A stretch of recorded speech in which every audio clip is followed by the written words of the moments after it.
Hi, everyone. It's so nice to see you. Oh, it's nice to just come together in community and just take a nice breath and exhale from whatever you've been holding throughout the week or the day.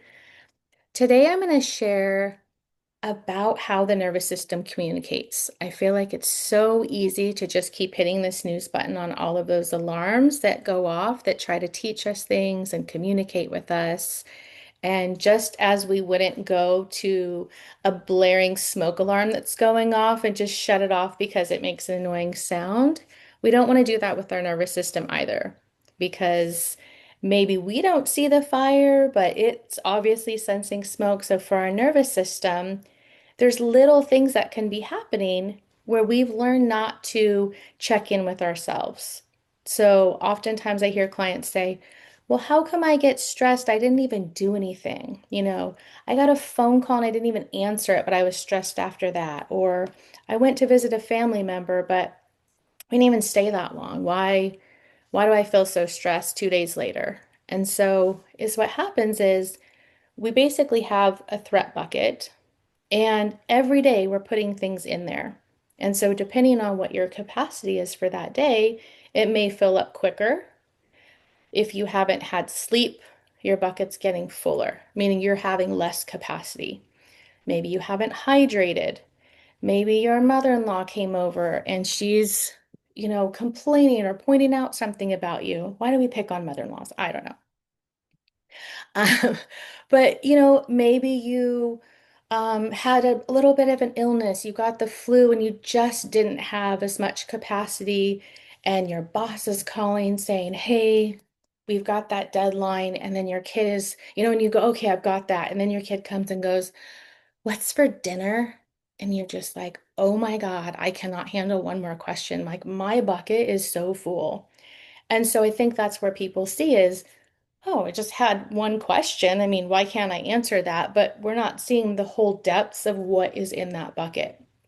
And so, if we want to have patience and we want to have connection and we want to actually be able to sit in joyful situations and feel joyful instead of waiting for the other shoe to drop, then we get to create more capacity. So whatever you're putting in your bucket are going to be the overflow of what's coming out of your bucket is what's going to be is what is going into your bucket. So if you want something, you want joy and peace, and you don't want to have overwhelm, what you're going to put into your bucket is safety and comfort and listening to your nervous system, which can be really challenging if that's not something that in the past you've experienced. Some people will try to check in with their breath and they'll say, I don't feel any difference. Or, you know, put their hands in certain parts of their body. They don't sense, any kind of connection because maybe they were taught to override what they were experiencing either as a child, an adolescent, or an adult. And so the more that we start to feel safe to connect with ourselves and then listen to those messages, then we know what we need. We can give ourselves that. We're putting those good things in our bucket. So our bucket's only a little bit full. So then when someone comes and asks us a question, we're not with this much room saying, why are you asking me one more thing? Or how am I going to finish all of these things? We can actually be present and look and see what are we going to prioritize. Like we have some room in that bucket to move and to actually figure out what are we going to address first. It's not just overflowing with overwhelm and yuck. So what I'm going to show you today is how to communicate with your nervous system and listen. So when you're with somebody and they're talking and you're taking in this information. We're taking in this information through our eyes, our ears. Maybe they're wearing cologne. Maybe they, I don't know, chew tobacco, or they just were with their dog or something. We're taking in smells that we don't even notice. And so all of these things that we're taking in create a story for our brain. Our brain is making sense of it and saying, okay, what kind of a action do I want to have? If we're with a nice person, someone that we really feel connected with and they're nurturing, we may feel just a warmth and a warmness. We may just, kind of just have an out breath and think, oh, gosh, I always feel safe. This person just made me food, feels incredible. And we start to loosen and realize that things are loosening. Our shoulders are dropping. Our breath is getting a little bit deeper. We're actually able to exhale. Might not be thinking about all the problems in our life. Now, on the flip side, if we're with somebody that maybe we don't feel as safe with, we're worried we might misstep, they might get angry, they're they have less capacity. You might find yourself holding your breath a little bit, bracing, oh gosh, what's going to happen? Are they going to get upset? Your shoulders might rise a little bit. So, noticing these sensations are really helpful. In the beginning, though, like I said, if you've learned to override those, it can be challenging. So I'm going to show you a way to actually assess your nervous system in a really obvious way. So if you think about something that you really, really, really like there's non-negotiable, it's your most favorite thing. There's no way it could have a bad connotation. Like I know, like I love my kids. And you can pick something and you say it, and then you notice how your body feels. What do you notice when you think that very positive thing? It's right, it's true to you. Do you notice that your breath slows? Do you notice that you have a little bit more movement available to you? And then also, I'm going to teach you a couple of the assessments where you can check your range of motion. So when you think of this very positive thing, I love my kids, and I'll turn my head side to side just to assess how open is my body? How safe do I feel? How much is my body willing to open up? And then we'll check in. So everyone go ahead and try. Check your range of motion when you're saying something that is just indisputably true. And then go ahead and say what you're thinking. And then go ahead and turn your head side to side, keeping your body very still. And just going side to side. And noticing where you're looking. You don't want to force your head at all. And then think of something that's absolutely not true, could never be true. Um, like it could be something that's like drinking bleach is good for me, or I really, I would love to sleep with a lot of snakes. Just something that's like, no. And then check in with your body and check your range of motion and see what does that look like.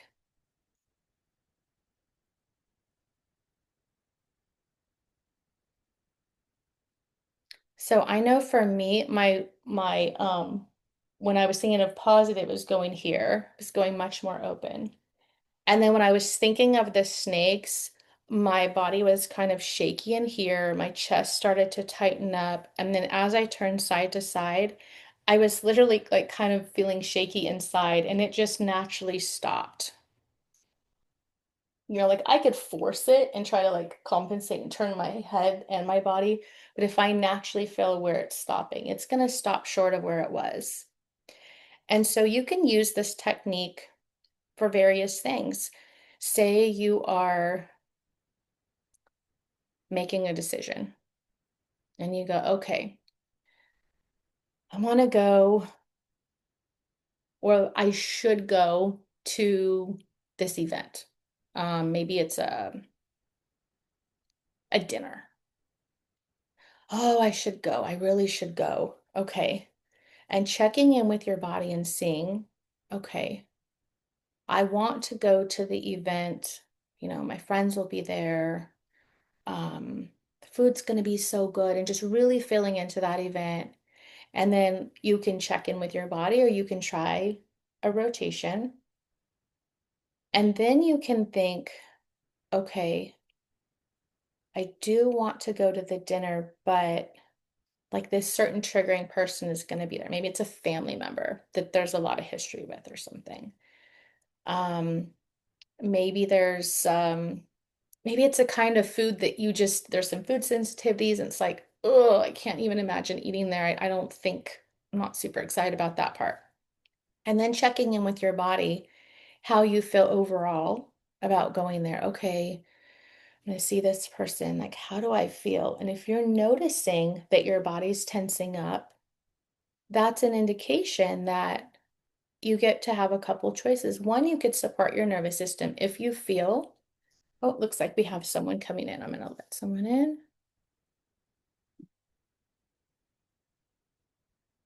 Hi, welcome. So if you are going to this event and you're checking in with yourself and you feel that, um, gosh, my body is getting kind of tense at the thought of this, you can go ahead and give yourself, do a couple tools that would be really safe and give yourself that support to go, or you can look at it and really think, okay, is this a time where I support myself, or is this a time where I just respect myself and say, this is not a right now kind of situation? Maybe I think I'm gonna skip it. Do I want to go or do I feel I should go? So I'm going to show you a couple of tools that would be supportive. And then this is a way where you can even support your system and then go back and assess and see, do I still feel the same way? Do I still feel anxious about this? Or do I feel like with a little support, okay, this would be all right? Because we can always support our nervous system, but we don't want to override our nervous system. There's a difference. If we don't feel safe, we know we shouldn't go. We don't want to use tools to override our nervous system and not respect ourselves. But if it's something we do want to do, but we just need a little extra support, then we can use our tools. So, something that is really simple that you can do is rubbing our hands together. I'll model it for you first because you're gonna have to close your eyes. So when we rub our hands together, we're bringing together the left and right hemispheres of our brain. And then I'm gonna block out one of my senses, which is vision, to give ourselves a break. Because when we're blocking that vision out, we're giving our brain a break from having to think of so much, having to process. So going back to the threat bucket, sometimes if we can't fit any more in the bucket, having a little reset, taking away, having some sensory inhibition can really help because we know we're not putting anything else in, we're actually taking something away and giving ourselves that space of not having to process. So when we put our hands over, you want to block out any light, and then I'll guide you through some breaths. If for any reason, when I say go ahead and inhale or take a deep breath, if that's triggering to you, some people do not like that guidance, just breathe normally because we only want to create safety on top of safety. If closing your eyes feels threatening to you, you can just look downwards. So adjust it to what feels good to you. Don't ever override your nervous system if that's not feeling supportive. So we'll go ahead and do the tool. And like I said, follow your nervous system. It works well for you. So go ahead and rub your hands together. We're bringing the left and right hemisphere of our brains together. And then go ahead and place your hands over your eyes. And you might need to do a little maneuvering to make sure that none of the light is out. You can keep your eyes open underneath your hands, or you can close them, either way. And then if you'd like to follow with the breath, you can go ahead and take an in-breath, a nice inhale through your nose, and a longer exhale through your mouth. Go ahead and inhale and exhale. And notice if there's any tightening, if you're holding some tension in your jaw, start to soften your jaw. If you're feeling a little tension in your tongue, You can let your tongue just slide up where the tip of your tongue is on the roof of your mouth. Allow your shoulders to drop if you feel that you're bracing yourself or holding them up. And then take another breath here. And then whenever you're ready, you can go ahead and come back.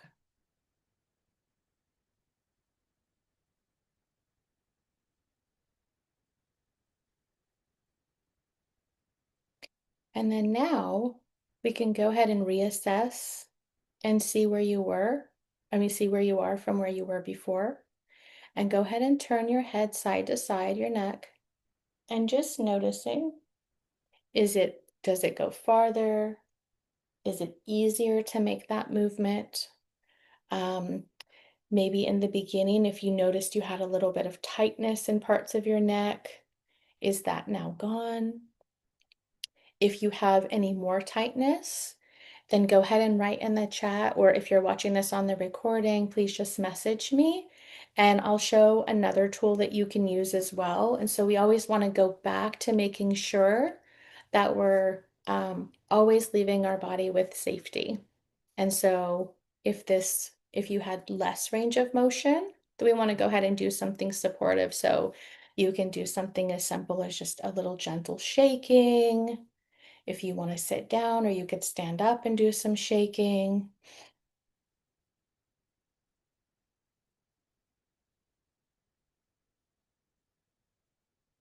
And then if you need to reassess, then you can check and see, you know, now is there not that tightness in your neck if you were experiencing that, or if you're able to go a little bit further, or if you were assessing fine, then you're all good. So this is a nice way to come back and notice and be curious on a day-to-day of, okay, I'm feeling, maybe you're running around the house trying to get one more thing, and you start to notice like, I'm breathing up here. I'm getting air in and it's just coming to here. And think of your stress bucket, your threat bucket. If you're only having this much capacity, giving yourself a moment, even to just take something away. We did it so quickly. You could sit there, you could do this in the bathroom, you could do it in the kitchen, you could do it before you get in the car to drive somewhere. And it's going to add more capacity and thus more time, more accuracy, because you're supporting your nervous system instead of forcing it to push through the things that it's trying to warn you about. And so, um, does anybody have any questions at this point about those specific tools? And then if you're watching the recording, go ahead and just note down below in the recording if you have any questions. I'd be happy to answer those. So, as you can see, when we talk about, like I've said, people say, oh, I just want to get rid of anxiety. That's like taking the fire alarm out of your house and putting it outside. I don't want the message. I get it. Anxiety can be really annoying. But as you start to work with it and you notice it doesn't have to be part of you, I hear people say, my anxiety. And I gently often correct and say, okay, are you open to just calling it anxiety? It's information. We don't have to bring it around like it's our buddy and like, here's my anxiety. I bring it everywhere I go. We can note that it's there, but it's information. I don't call it like my fire alarm and take it with me. So allowing yourself to know, okay, this is information. It's telling me that I'm low on capacity right now. So what can I do? Okay, I can check in with my body. My body needs more safety, and I need to make sure what situation I'm stepping into. Am I stepping into a situation or an event where I feel really good and it feels really nourishing? Or am I stepping into a situation where I'm overpowering my nervous system and saying, nope, I have to go there no matter what, no support. Now, obviously, there's certain situations that they're advantageous that we don't have to do anything, but it's advantageous because maybe we legally have to go there. And so, of course, okay, we're going to go do the thing that's hard. We're going to do our tools before. to give us capacity. We're going to go do the thing, and then we're going to do our tools afterwards to process. So, um, even thinking about it sometimes, thinking about the whole process of like, it's so easy to think back to um, old periods of time, where it just like brings up a sensation in our body. And so I don't know exactly what it brought up for me, but I was like, let's let that go. I don't need that. Put that away. So, when we're looking at tools, I love giving tools that can be done anywhere, any place. So, one of the things that I really enjoy is doing something that allows some movement, um, and but can also be modified in case you're in a place and you're like, oh no, I need to do my tool, but everybody's looking. So, this is one that's really simple. You can take your finger and you're going to put it in the form of a figure eight. And so you're going to go one direction, and then you're going to go the other direction.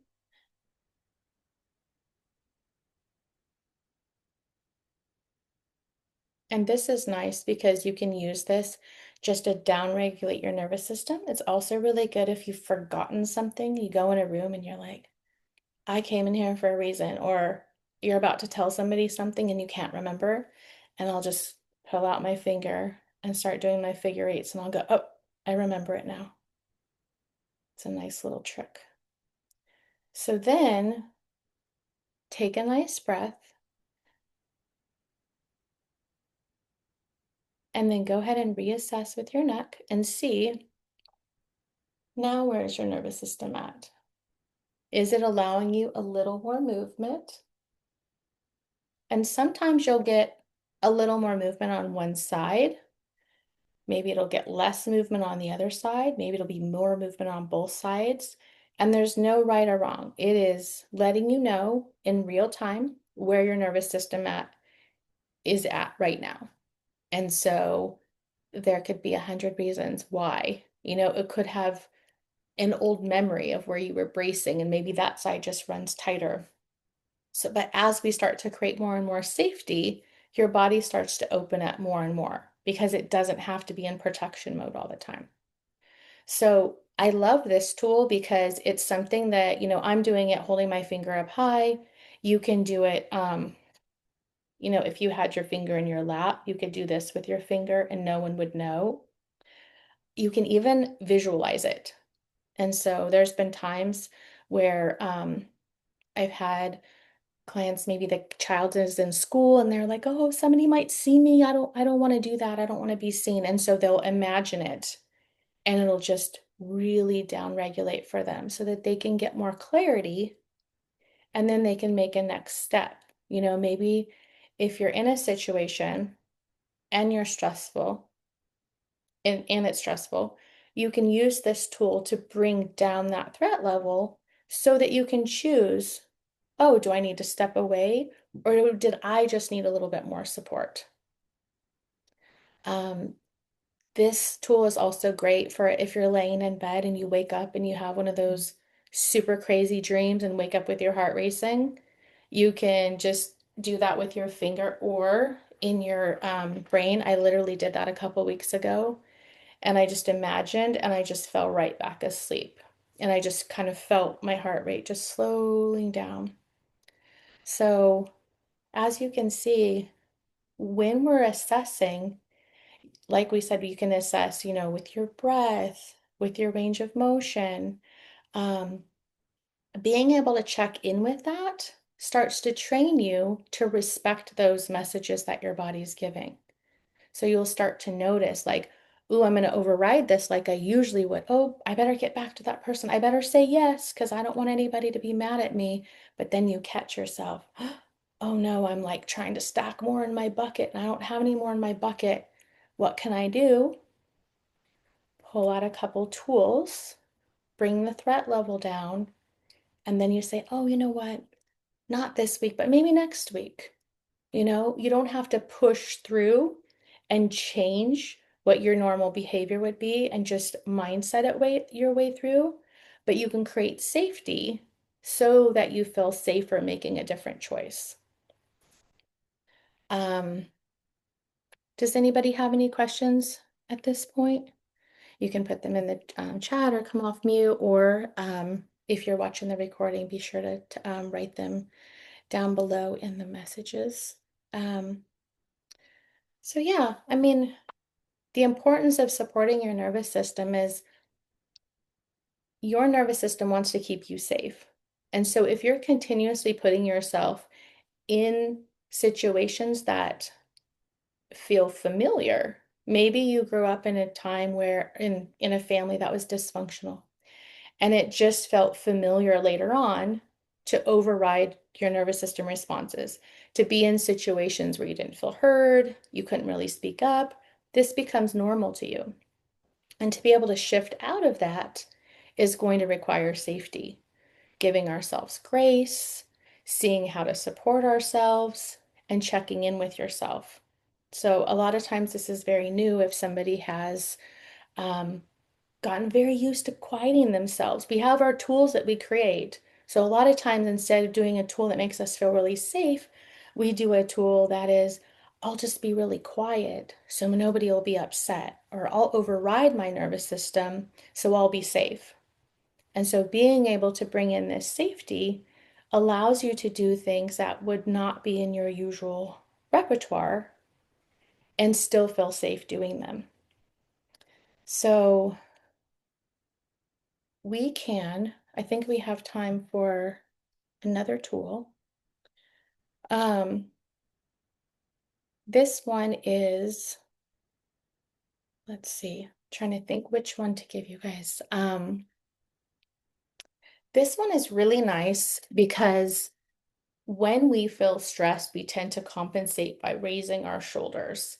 And so this one allows you, when we were doing the visual reset and I was saying soften your shoulders, sometimes that can be really challenging to just try to make our body do something.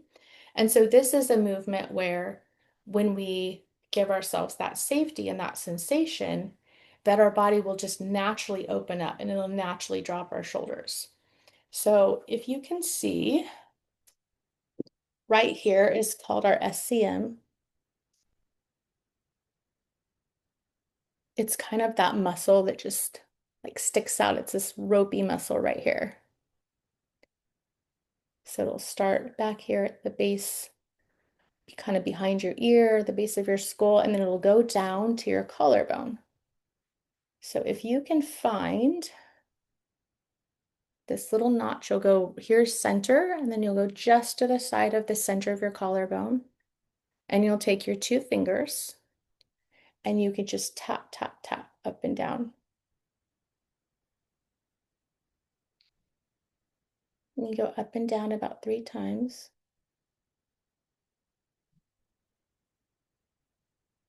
And then when you're done, you can return to center and just give yourself either a normal breath or, if you have it available, a nice inhale and a longer exhale.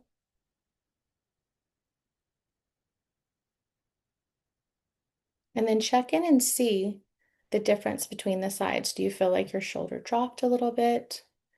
Do you feel more spaciousness around here? And then go ahead and turn side to side. Like I can really feel this side open up. This is one of my favorite tools. But everybody's nervous system is different, so this might be your favorite. It might be something to work towards. And then try your other side. Go ahead and find that little notch right there below your clavicle, your collarbone, and then tap up and down on this ropey muscle.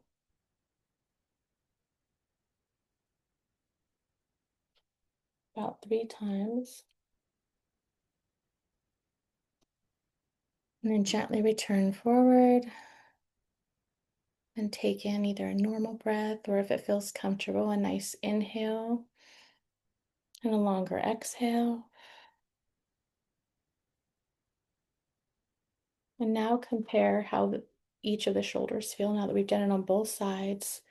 Does it feel like you're able to drop your shoulders more? Do you feel less tension? If there's any pain, we always want to stop, not go into pain. And you could return back to one of the tools, like if the visual reset was a really good tool for you and you assessed well, go back and do that one. But go ahead and assess this one and see. I'm even getting a little bit more range of motion. And I can feel these back muscles in the back of my neck even opening up more. And so the safer that you feel, the more open that your body feels, the more flexible it's going to be. And the less that you're going to have your back brain, your amygdala, being like, do you know what could happen? Oh my gosh, be careful. There's fear around every corner. Instead, we're like, oh my gosh, this feels so good. Like this feels safe. Um, and so just noticing which of those tools work well for you. Now, a common question that people will say is, well, yeah, but obviously I'm going to assess farther and farther each way because I'm stretching. And then it's just like if you're stretching for sport or dance, then I'm just going to automatically keep going back and forth. And so a client told me the other day, she said, I thought that's how it was. And then she realized we did another tool, and then instead of going as far as she went less. So this is a really good telltale sign when you use range of motion because your body is going to tell you exactly what it feels comfortable with. It's not going to just continuously get more and more flexible. It's not really about the flexibleness, it's about um, the openness of safety that your body is going to give you. So, just in case anybody had that question, um, that really turns us back into listening, right? So, if we feel really safe, our body's probably not going to, our chest isn't going to tighten up and we're not going to feel short of breath and go, oh, wow, I really like hanging out here. These people are really nice. This is terrible. No, we know that when we're around people that we feel that are really constructive, supportive, and healthy, we feel like we can relax. And when we're around somebody who's um, more dysregulated, maybe louder than what we're accustomed to or triggering, we're going to be in this braced response. And so that's exactly what you're seeing in your nervous system of what does your nervous system like? What does it not like? And just being curious because it doesn't mean, oh, I couldn't assess as much. Must mean something's wrong with me. No, it means you're learning that your nervous system has likes and dislikes. And so maybe in a month or so, maybe you'll like a different tool, but it's slowly opening up and it's the beginning of communicating with it. And so that's all of the magic that you get to see when you actually listen to your nervous system. So imagine being in a situation where you can't find your keys and you're like, oh my gosh, I can't believe I did this. I lost my keys again. And you're being like hard on yourself. It's getting stressful. But instead, you could say, okay, hold on just a sec. I've seen way too many things. Everyone's asking me questions. Let me just do a quick visual reset. Take a couple breaths. Okay, where did I put my keys? Okay. And then start giving your brain space so that it actually can have the capacity and use that capacity in the way that you want it to, instead of keeping it on this crazy busy scavenger hunt for fear and shame and frustration. So that's a nice way to be able to just come back and say, okay, my nervous system feels like it wants to be nervous, but I know how to give it something and nurture it so that we can go on our way and in the direction that I want. So I hope that this has been really helpful. And of course, if anybody has any questions, you can come off mute. You can put them in the messages. And then if anybody or the people that are watching it on recording, be sure to reach out and message me, and I'm happy to answer any questions. Hope that you all have a wonderful day. Thank you so much. That was great. Thank you. Mhm.